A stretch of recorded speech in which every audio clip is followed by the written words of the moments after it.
It's time for the Hockey Writers Grindline, a weekly show covering everything Detroit Red Wings. Brought to you by our own iconic top line of Wings writers. Sit back and enjoy The Grind. Welcome to the Hockey Writers Grindline. I am your host, Patrick Brown, and joining me as always, my line mate, Devin Little. Devin, how you doing? Doing pretty good. Happy to see you. How you doing, Pat? I'm just happy to be back, and obviously this is our last show of the year, everybody. Yeah. If you're watching at home, we're not going to be filming on Christmas Eve or New Year's Eve, so we've got a fun show for you. Unfortunately, our other line mate, Kyle, he's week to week with an undisclosed absence, so he wanted us to relay the best wishes, happy holidays to everyone, and we've got a great friend of the show joining us today in his absence, editor of Red Wings blog, Octopus Thrower, Nate Brown. Nate, how you doing today? I'm wonderful. Little pull for the stocking of all Red Wing fans that you end your show for the year with me on it. So there we go. Well, there's worse fates. I just want to reiterate real quick that Kyle is not on the COVID list. He's probably the one person who is not on the COVID list. It's true. It's true. Barely fielding a team these days. But all right. Well, we have a lot to talk about. We're going to start off with an oldie but a goodie, one good, one bad. And in fact, I like my one good. We'll talk a little bit more about this, but Robby Fabbri's deal, I thought that was a great deal. We will talk about this shortly, so I'm not going to expand upon it too much. And frankly, my one bad is losing to a minor league Carolina Hurricanes team this past week. We're filming on Friday. They lost yesterday. Ugly is about the only way you can put it, against a very inexperienced and depleted team. So that, to me, was my bad. So, Devin, let's kick it over to you next. One good, one bad for the week. What you got? Yeah, I'm going to try to keep this a little brief, too, because we're going to be talking about this soon, too. My good and my bad are both Nedeljkovic related. My bad is that he wasn't able to get the win against his former team last night. It was kind of a high-scoring affair, 5-3. I was hoping to, our old editor Dean wanted a goaltending duel, and kind of I did too, honestly. Yeah. But alas, didn't get that win. And then my good, a couple nights earlier, was that performance against the Islanders. To kind of put a little salt into it, I would have liked to have seen the shutout. I'm sure he would have too. Yeah. But a win is a win, and it was a quality win. And the Wings did come into that game on a 3-game losing streak, so it was nice to see them cut that before it really began to snowball. Yep. Good stuff. Nate, you got the last word on this one. One good, one bad for the week. The good is Dylan Larkin's goals. I like the fact that he continues to rise. I believe he's at 13 now, which means that, knock on wood, 20 is going to absolutely happen, which means then, of course, we can knock off the haterade will run empty. Yeah. Correct. The bad would be Michael Rasmussen finally scores a freaking goal. And that's the bad COVID protocol. So it was almost like, one guy. I mean, just like talk about a kick in the teeth. So, Mr. Rasmussen, we all hope you're doing well. Yes. And we're just bummed for you because there's a lot of us rooting for you pretty hard. And we've got more on Rasmussen coming up in a little bit, so make sure you stay tuned for that. But we are going to move on now to something I alluded to right out of the gate. Robby Fabbri inking a 3-year deal worth $4 million per year. Boy, I'll tell you, it's hard to believe he's only 25 years old. It feels like he's been with the team for a long time, and obviously he's with St. Louis. He played more games still with St. Louis than Detroit. Just some catching you up at home. Fabbri, 111 career games with the Red Wings, 63 points. In 164 games he spent with the Blues, he had 73 points. So obviously making a difference. I think he was 21st overall draft pick, first rounder, starting to kind of find his footing. Yzerman gave him an in, and he took advantage of that opportunity. Now to the tune of $4 million a year for the next 3 years. So Nate, we're going to start with you this time. Your take on the Robby Fabbri deal. Who won? Fabbri, Yzerman, everybody? What do you make of it? Everybody won. And let's not forget who he traded him for, which is cherry on top. The rose on top. Yeah, the rose. There we go. And we're very well done. It's a Devin brought win. his A game today. I believe, and I meant to look this up and I forgot. So if anybody wants to double check that, I believe the salary cap is supposed to go up $1 million next year. Yep. I believe it's the first time that it's going to go up in the last couple of years. So essentially, you raised it if we're going to adjust for inflation because the Red Wings have a ton of cap room. You went up by a half a $1 million because I believe he's making $2.95 million right now, which means he's up to $4 million. That's a win for Steve Yzerman because you have a lot of room and you just inked a guy 3 years who's been very, very good for some very, very bad teams. Yep. So Yzerman wins that one. For Fabbri, you got a raise. Yeah. You got extension. You've looked good this year as well. He also is in COVID protocol right now, so you're doing well as well. But that was too many wells. I felt like Austin Powers. Too many wells there, baby. I think it's a win for both the organization and for Fabbri. Just again, and I wrote about this. It just kind of keeps us seeing they're going in the right direction, and it's good to go forward instead of back. Absolutely. Sometimes you have to go forward to go back, but that's only in Willy Wonka rules. That is. With Fabbri, by the way, for his softball, by the way, for his part, well, I hit it out of the park. You did. So Fabbri, for his part as well, said all the right things after signing the deal. How much he wants to see this rebuild, and he's proud to be a part of the rebuild. And he's been fun to watch since the very beginning. He was always producing. I remember early on in texts with Nate and our cousin Frank, I would call him Fabbrizerman. But so true. He has said and done all the right things. Really impressed with him. Devin, what do you take from the Robby Fabbri deal and what it means really for both sides? Well, I think, this didn't need to happen to cement this, but for the sake of my argument, I think that this really cements the fact that the Red Wings won that deal. Now Fabbri is at least in the near future, he's a part of the core, and that's to trade Jakob Delarose for that. That's a win. That's a grand slam. And then beyond that, it's nice to see guys like that get locked down. He was on an expiring deal, and I know, at least in my mind, I was like, ooh, maybe he gets dealt, maybe he doesn't. He'd be an attractive trade piece, but now that they got him signed, they're starting to look at guys that they want to, keep in the fold. Now that obviously doesn't mean he's not, he's never going to get traded, but at least in the short term, you've got a guy who's going to be on this team now. Yeah. So if you've been hesitating to buy a Robby Fabbri jersey, you got the green light. Yeah, for sure. And it'll be interesting to see how it plays out. You can never say not gonna get traded, right? Because remember Anthony Mantha? Remember that guy? Yep. Seemed like that was the longest deal Yzerman had inked, I think. Well, no, because he gave Vrana the same term basically that he had given Mantha, but everybody thought that was it. He's here to stay, and then later that same year he gone. So not even 6 months later. Yeah, I know. It's just so interesting, but it does feel like this is more of a permanent. Permanent's not the right word, but you know what I mean. It feels like this is more of a commitment type of thing. Yeah. Yes, and I think you want to see Fabbri as part of that core group. He's right there at 25 years old.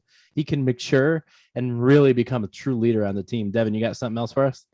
Yeah, I think also you can kind of start to looking to next year and then the year beyond, you can start to look at this lineup now and start to kind of project what it might look like, because now Fabbri's going to be in one of those winger spots. You don't know, but you can probably safe to assume Bertuzzi is going to be there. Lucas Raymond's going to be there. Now Robby Fabbri is going to be there, and now you can start to see where the pieces may fall. Jakub Vrana is going to be there, and so now you go, all right. When does Berggren step in? Does he step in?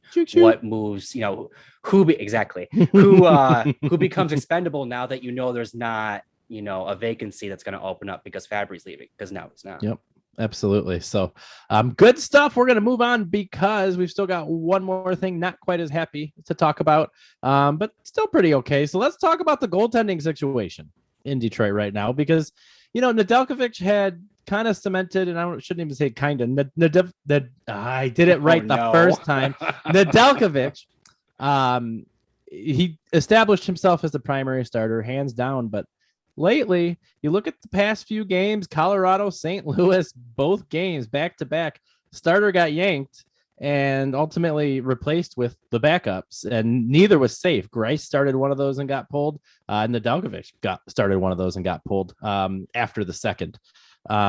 So is there cause for concern in Hockeytown with the goaltending situation? And I think we started with Nate last time. So Devin, you kick us off this time. Are you worried about the goaltending situation in Detroit? I'm not. Well, I'm going to say no, but there is an asterisk to it. We going into the season with Alex Nedeljkovic, we had said that you should expect some highs and some lows. This is his first time, really coming in as a guy who's expected to play at least half the games. And now, we're probably we're a third of the way into the season, and it looks like he's definitely gonna set a career high in game starts. I think 29 last year, 21. I don't remember what the number was. Well, yeah, it couldn't have been 25, right? He wouldn't be eligible for rookie of the year. Yeah, so good point. There's less than 25. Less than 25. So, this is his first year, and now he's playing the majority of the games too. This is his first year as a starter in the NHL. So you should expect ups and downs, and that's what we're seeing. And then even then, he had that game against the Islanders where he played really well. Yeah. So it's not like, we're going through a lull right now where he's letting in 5 goals every game. It's some spotty play by the defense, some spotty goals by him, no doubt. Sure. But as far as he's concerned, I'm not worried. The asterisk that I threw on that is Greiss, because I couldn't tell you the last time I saw him have like a really quality start. Yeah. You just mentioned he got pulled the last game he was in. Even before that, I think he won a game where he still allowed 3 goals. So that's the team helping him out. I don't know. I'd like to see him kind of hunker down and get a nice, maybe a nice win where he only allows like 1 goal, because as it is right now, I think you have to ride Ned, and I'd like to be able to look at Greiss and feel confident that he can spell Ned when he's going through his ups and downs, Yep. Yeah. It'd be nice if Greiss kind of reestablished the form he had last year when Bernier was hurt. Greiss did a nice job stepping up, and that's how they kind of really became a 1A, 1B type tandem. So it'd be nice if he regained that form, probably give Ned a little bit more of a breather. But Nate, your thoughts on Nedeljkovic, Greiss, any cause for concern or alarm in Hockeytown? Well, when you stumble on Nedeljkovic, see, the next thing you know, you're calling Devin Dillon. So careful there, Pat. Careful. You almost had that quote, by the way, had a Jovanovski feeling. It was actually it was more of a saw chuck. You went 97 final. I went nice full work. Batman there. Anyways, I think where was I going with this? Now, see. Well, we just started with, you weren't going anywhere. We just started. We haven't even gotten past pronunciation yet. No, it was actually what am I doing? I'll show myself out. Merry Christmas. Thanks for joining, Nate. Yeah, great. So what I was going to say is, how good are Ken Daniels and Ken Kell at their job that they just do that seamlessly in the broadcast? I digress. I think it's not Mickey getting the credit for saying the last name. This is why I get blank stares for my students. There we go. Just let him go. He's burning the clock. They must really love you on half days, let me tell you. Hey, Mr. Brown, can you tell us about what you think about this sport? Make it about hockey. He'll just keep going. All right. Sorry, Nate. Please continue. It's like creeks and cricks. Sometimes you just got to know. Tangiman. Yeah, Mr. Tangiman. God love him. Okay, I will answer the question now. Just like Devin said, because he put it eloquently, Ned is the man until he loses the job. He had that fluky goal. I can't remember who got it. Seider was chasing him, and Seider kind of eased up because of the angle. And that's like, I swear to God, the 5th time this season I've seen a goal for either the Red Wings or another team scored from like right by the goal line and that weird angle where you just kind of carom it in. And that happened. Drury's first goal was a weird one where I think he got it off a rebound. And I felt yesterday was one of his weaker games. But yeah, the Islanders game, he stood on his head. He should have gotten a shutout. Yeah. Oh, yeah. He didn't. As for Greiss, well, Greiss is playing for an extension basically, and he's probably not. He'll even out maybe a little bit less, or they'll just let him walk, kind of like a Bernier thing, where maybe they'll pitch him to another team with a 3rd round pick, and we get somebody else. Goaltending, honestly, this is such a weird year right now, especially with everything going on. I'm kind of just throwing my hands up, like just don't like. Yeah. Calvin Pickard's our number one for a while. And I mean, no disrespect to that, because he was solid when he came in. He definitely was. It's just like you start worrying because you're really going to begin seeing the depth chart thin out. Yeah. You just don't know anything right now. So that's another conversation for another time. But goaltending wise, no, I think it's okay for now. All right. Good stuff. I like it. Well, let's take a quick time out. Thank you at home for watching our show. Give us a like, subscribe to the Hockey Writers channel. There's so much good stuff on here. We've got Blackhawks banter, Saber Scoop, Prospects Corner, Chicks and Sticks, Howlers and Growlers, and so much more. Follow us on Twitter. Follow Nate on Twitter at @OctopusThrower_. We're on Discord. We're on iHeartRadio. We're on Spotify. Sign up for Morning Skate, our newsletter. Any way you want to get your hockey news, we'll bring it to you. If we need to present your news in Christmas Carol style and highlight the ghosts of hockey Christmas past, Fedorov, Shanahan, and Osgood, present Larkin, Bertuzzi, and Fabbri, and future Raymond, Seiderberg, and Edgerton, then we will do our best ghost impression and present you with the latest news. I am exhausted after that. Thank you. I have no rebuttal. That was great. Yeah. So good stuff. Thanks for watching. You guys know the drill. Let's move on because we got some fun segments here planned. So first, it's Christmas. Bust out your best Mariah Carey voice and answer the question. All I want for Christmas is, and I'm going to go first because I'm the host and I can do that. I want a healthy Jakub Vrana for Christmas. Yeah, there you go. That's what I want for Christmas. And I realize it's going to be a late Christmas gift, and I'm perfectly okay with that. I really want to see how he plays with this team before the season's over. So I'm really hoping he comes back at some point. I know it looked kind of dicey there. At first it looked like he'd be back in the springtime, and now I know there's no guarantee on his return, and why not shelve him if what's the point in playing him if he's been out? But that's on my wish list from Santa. I'd really, really like to see a healthy Jakub Vrana in the lineup at some point. And that's where I'm going with that. So Devin, we're coming to you. What are you asking Santa for? Well, I know that what I'm asking for Santa for is basically the hockey equivalent of asking for a PlayStation 5.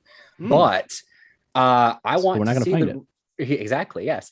I want to see the Red Wings stay competitive. It's pretty much where they're at right now, but also get some lottery luck and get one of those top 2 picks, because I think that what they're doing right now in playing is fantastic for their development as a team and as individuals. I think they're growing more this season than they ever did the last 2 seasons. But I also think that they really need another top 5 pick, and they're not going to get it playing the way that they are. So that's true. They need that perfect storm, that Chicago Blackhawks, Dallas Stars, Philadelphia Flyers cocktail of just missing the playoffs and still miraculously getting one of those top picks. So Santa baby, please put that under the Red Wings tree. Well done, Devin, I have to say. Nate, bring us home. What are you wishing for Christmas from Santa? Well, if we're asking for PS5 Santa, I'm asking for Lamborghini. Oh, wow. I would like to see Steve Yzerman make Mr. Armstrong a call in the desert. Oh boy. Oh boy. I have feelings on this. You scared me first because you go, I want Jakob. I'm like, if you say Chychrun, I'm literally walking off camera.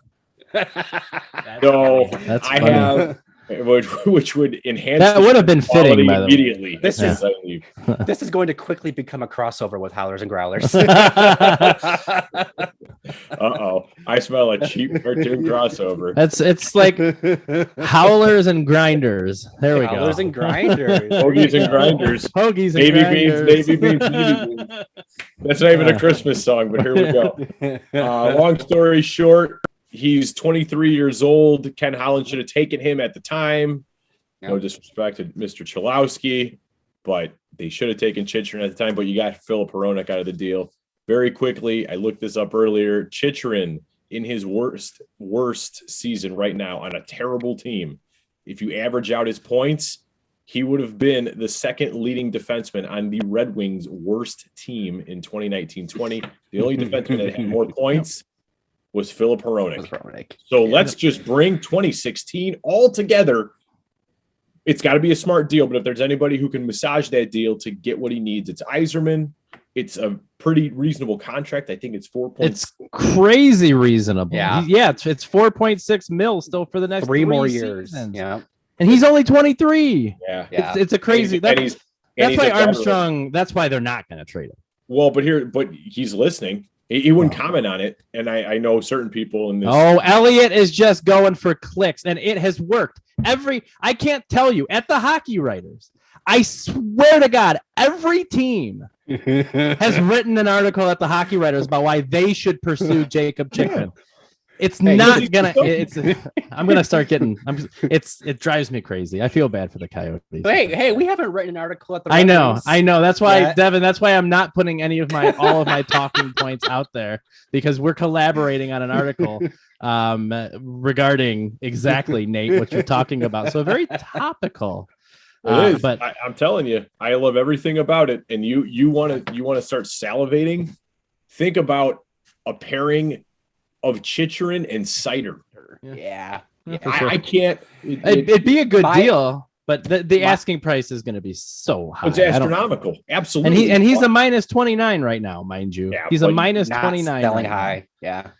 Yeah. Nate, you said it. If anyone, like, if there's ever a trade target that screams Yzerman, it's this. Yep. And it makes me think, honestly, of Mikhail Sergachev a few years ago when he was with the Lightning. So who's the Red Wings' Jonathan Drouin? Is that Filip Zadina? Zadina. It's absolutely Zadina. And I have to think, I'd have to go back and check, but that Bill Armstrong was with the Blues when the Fabbri De La Rose deal happened. So there's that. Yeah, I think so. Now he wasn't running the show. But I'll show you, Steve. I'll show you. And then the trade happened. Oh, well, I think I actually don't like the idea, but it was a very good discussion. And you guys at home, keep your eyes out. Devin's going to be releasing something. I'm not sure what you're planning. I still got to work on the collaborative part of it, but Devin's taking that on, in fact. So keep your eyes peeled for the next week. Can we pause this for a moment? Can I hear your opposition to it? Mine? Yes. Well, I don't want to give away everything, but it's just not the right time. From a Coyotes perspective, why would you trade him away? I agree. Yeah. You have a 23-year-old defenseman who's captain material, who could be a cornerstone of your rebuild on a team-friendly contract. Oh, by the way, he's hurt right now. He's minus 29, so you're not going to be selling high at all. His stock is, in fact, as low as it's ever been. I don't think that type of deal makes sense. You held on to Chychrun and you held on to Keller for a reason. You dealt everybody, including your captain, Oliver Ekman-Larsson, Connor Garland. You dealt all of your goalies. I mean, literally, you dealt everybody away. Why are you going to trade Chychrun, who's going to be probably one of the best defensemen in the league? People, and this is why I hate plus minus, because I mean, Chychrun, for the first time in his career, and he, again, only 23, he's facing every top pairing. Yep. He's getting everybody's best shot. He's never been the guy. He had OEL last year to kind of fall back on. And all of a sudden now at 23, and he said it at media days, he's like, I can't believe I've been here the longest. And it's true. And that's what that team is facing right now. So Devin, I definitely tip my hand, but Nate knew how to get it out of me. But that's why I wouldn't even say I'm opposed to it, right? Because let me tell you, if Armstrong pulls the trigger on that with any team, it is going to be for a king's ransom. And that's the other thing. By the way, Armstrong's got 3 first-round picks and 5 second-round picks this year, so you can't even really entice him with that. No, but I mean, there's that aspect too. The other part of it that's insane to think about. He's now a 4-year veteran of the league. Is this his 4th season? Yeah. When did his ACL was what, 17 or 18? I need to go back and look. I should know that off the top of my head, but but that's what blows my mind. You got a 23-year-old kid who's playing top minutes, taking on, just like you said, every great player on every other team. And he's 23 and he's been in the league 4 years. And have you seen how many goals they've given up? Of course he's a minus 29. Yeah, absolutely. As opposed to how many goals they scored. No, his goal count could be a little bit higher. He struggled on the power play a little bit. His shot just hasn't been there. But I'll also tell you, since he's been hurt and you watch the Coyotes power play, you can tell they missed even when his shot isn't on target or isn't as good as it was last year. They're missing that even just on the power play. Gostisbehere just doesn't have that type of shot. So anyways, we've gone on too long about this. I apologize. Nate, you got it out of me. I will say real quick, if I'm Armstrong, I'm shopping him. I'm shopping him as last year's Chychrun that scored 18 goals in 56 games. I'm not shopping him as this year's Chychrun. There's no way. Oh, hands down. And that's where it's going to be interesting. And I say minus 29, you're not selling high, but you're probably still selling high, to be honest, because you know what you have. I almost did my best Tortorella there. We know what we did. What'd you do? I want to tell you, I tell you, Brooksy. But you know what you have in Chychrun. Again, before the season started, we're talking captain material for sure. Yeah. As to whether or not he gets it is another story, but we're definitely talking captain material, and it would take a king's ransom to get him out of the desert. And we'll see what happens. But Nate, it was a good one. Certainly, it was a good one. I don't like it. How many times does Yzerman say "interesting" to Bill Armstrong every time? We need at least 2 first-round picks. I like it. All right. Well, we still got 2 more things to talk about, and one of those is a 2-part question. So we're going to move on here. The 2-part question right now. Let's talk about Rasmussen and Zadina, 2 players with relatively high expectations, 2 players who have struggled mightily this season. Zadina arguably struggled mightily in seasons even leading up to this. Rasmussen was mentioned a lot as the year was coming to a close last year about someone who had really improved. And then I don't know if you want to say he regressed or he just hasn't hit that potential yet. But for his part, before he left for COVID protocol, Rasmussen's got 10 points in 29 games, 3 goals, 7 assists. He does have 3 points in his last 5 games played, though. Kind of started to heat up a little bit, had a really, really nice goal. And then you've got Zadina, 10 points in 30 games, 4 goals, 6 assists. But he's just got 1 in his last 5 and only 3 points in his last 10 games. So take them on one at a time. Rasmussen and Zadina. Are you encouraged by what you've seen out of Rasmussen? Have you given up on Zadina? Where do you think? And Nate, I know you've got feelings on this, so we're going to start with you. Yeah, I've written about both. Rasmussen obviously came in to the organization with some disappointment from the fan base, just to say it lightly. So I think he's been kind of behind the 8 ball since he even was selected. Zadina's the exact opposite. Red Wing fans were tripping over themselves to go on Twitter and express how happy they were with Ken Holland. It was the Ken Holland redemption show in 2018. The interesting thing is the Stars literally, it's like a star-crossed path in terms of they're on the same line the other night. They literally have a 2-on-1 together, and everybody's like, well, he's definitely passing to Zadina, and he shoots and scores, something that Rasmussen never does. I was like, yes, thank you. Keep this up. And then COVID protocol.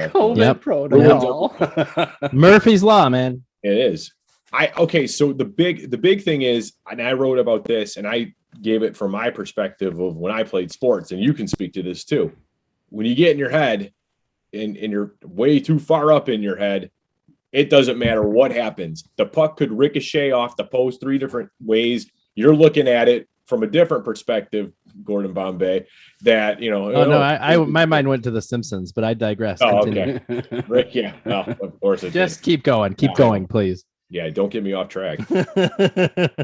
You're looking at it differently after you've taken 9 shots and you still haven't found the net. You're looking at it differently when you haven't scored in 3 games, 5 games, 7 games, whatever it is. You can see it in his body language when he skates back to the ice. You can see it in his body language when there's a stoppage in play. He is utterly defeated right now. So what do you do? What do you do there if you're Blashill? He already did. He came out and said, look, who cares? Like, just play winning hockey. He was trying to offset the issue and the frustration, and I think it actually backfired. And I don't mean to. He's being a good coach in that sense. Mm-hmm. Rasmussen, he just, honest to God, I think if he fills out his frame, look at Adam Ernie 2 years ago. Everybody was just bagging him. And look, all right, now he has a key spot on the team. Yep. I think Rasmussen can grow into it. But is he frustrating to watch? Oh God, yeah. Sure. But he's young. And I want to remind everybody that Zadina kind of brought the hype on himself on draft day. So let's call that out. I don't even think I need to repeat the line. So we all know at this point. Devin, your thoughts? Rasmussen, Zadina, anybody trending up or down? All right. So here's the deal. In my mind, especially with just how they're deployed and all that good stuff, Rasmussen has basically stepped into Luke Glendenning's role this year. And that's basically what they want him to develop into, is that matchup center. He's got a lot of work to do on faceoffs then. Oh, absolutely. And there's, I don't remember what game it was. It was a week or two ago where it was 3-on-3 overtime and he got like tied up on the boards and he lost the puck in his own zone. And then it was like, oh, there's the game. And then they didn't lose it, but it was like, oh God. So for me, I'm not like, of course you want to see him chip in and score and, do these things, but I'm not looking at him to like light the world on fire offensively. If he can get 10 to 15 goals and 30 to whatever points, I'm content. I'm more worried about him being a sound defensive player that doesn't get bullied in his own zone. And that's when that play I referenced just a minute ago caused me concern, because you don't want to see that. Yep. So for me, as long as he's causing issues for the other team defensively, he's doing his job. I have no issues with that. Is that the player you want at 9th overall? Probably not. But at this point, you've got to make lemonade out of lemons. Yeah, that's what you have to do. As for Zadina, I've written about this too. I don't remember what game it was. It might have been the Islanders game. It might have been another one. But he had a really, really good game. He was impacting play. It was the game. I think it was the Islanders one, because both the second and third lines were really good that night. Mm-hmm. He was doing all the right things. The puck just didn't go in the net. And that's basically been his season to a T, is he's doing the right things. The puck's just not going in the net. And like you said, Nate, when the puck doesn't go in the net for an extended period of time, you get in your head and you get deep in your head. And at some point, you just need an ugly goal. You need a good play. You need just small things to build on to then get to the big things. It's not an easy task at this point, because it has been 30 games and it's, 10 points in 30 games isn't good. Let's call it what it is. But I'd be a lot more discouraged if he's just looked flat for 30 games. That's not been the case. He's looked good. I don't know if it's a matter of, I'm not ready to write off Zadina until I see him with Vrana. I think that for me, I think that will open him up in multiple ways. Now, if he still slumps when he comes back, we need to have a discussion. But as far as I'm concerned, I need to see him play with the other winger that I thought he was going to play with entering this season, before I can, comfortably say, oh yeah, we need to talk about or oh yeah, he's great. Yeah, I think that's fair. I'll be totally honest, I've kind of given up on Zadina. I hate to say it, and I hope I'm wrong. I really do. Yeah. But he has played on lines with other talented players. Yep. It's not like he's been buried on the fourth line. And I don't necessarily think, and I don't mean to sound critical. I'm not like, I respect what you're saying 100%. I just don't think Vrana makes a difference in Zadina's career at this point. Last year, I thought Zadina towards the end of the year was kind of finding a groove, finding a spot as being more of a playmaker almost. Yeah. I felt like he had really good awareness of where everybody else was on the ice, and he was making plays, even if they weren't converting or scoring. He was making some nice passes. Nate and I have talked about this at length since, and it's obvious that his role is to be a goal scorer. And I don't think he's going to fulfill that role. I really don't. Change the scenery might be good. You hate to see a pick who went that high. And again, you can't even dog Holland because everybody celebrated the pick when he made it. So you can't dog Holland for it. This is one of those that maybe didn't work out. You guys still have faith, and I dig that about you. I would say I've given up on him. I don't expect much when I see 11 skating around on the ice anymore. I just don't expect much out of the team. So you go, Devin. Go ahead, and then I'll go. Ooh, I like it. So if you're Yzerman, then you are calling up Bill Armstrong and saying, "Hey, how do you feel about Filip Zadina?" Yeah. If I'm Armstrong, I say something to Yzerman that I shouldn't say on this phone because Ozzy's going to be watching. Devin stole my comment. So you got the deal happens tomorrow, brothers. Well done. Well done. It's not going to be a 1-for-1 if that's the case. Well, but like obviously, yeah. That was funny. Well played. All right. This though, this is my other follow-up. Is his value, has it taken a hit? That's the next thing, because Zadina? Yeah, Zadina. How has it not? For sure it has. But not I don't think rock bottom. I agree with that. I 100% agree with that. Yeah, I think there's still some mystery box allure to him where there's potential there. And, there's that change of scenery idea, Sam Bennett got traded last year to the Florida Panthers at 24 years old. And all of a sudden he's an actual second line center after being a third line center in Calgary. Yep. Zadina is still 22. Yeah. And, we all laugh about my GM skills, right? Yeah. But I feel like right now, if you're going to move Zadina, he's a deadline deal type guy where you got a team that's looking to contend that needs a fourth liner or a third liner, and you're going to bring him in for that, I think, and see what you can get on return. I don't think Zadina is going to any contender and playing on the top two lines the way he's played. I just don't see that happening. But again, I'm a bad beer league GM. So that said, I have gotten a few right over the year. Yes, we've been doing this. But anyways, we've been on this way too long. We got one more topic yet, so we're gonna move on, and we already did our Christmas wish list. So now to close out the show, I want to hear what your Red Wings fan New Year's resolution is. And again, I will start.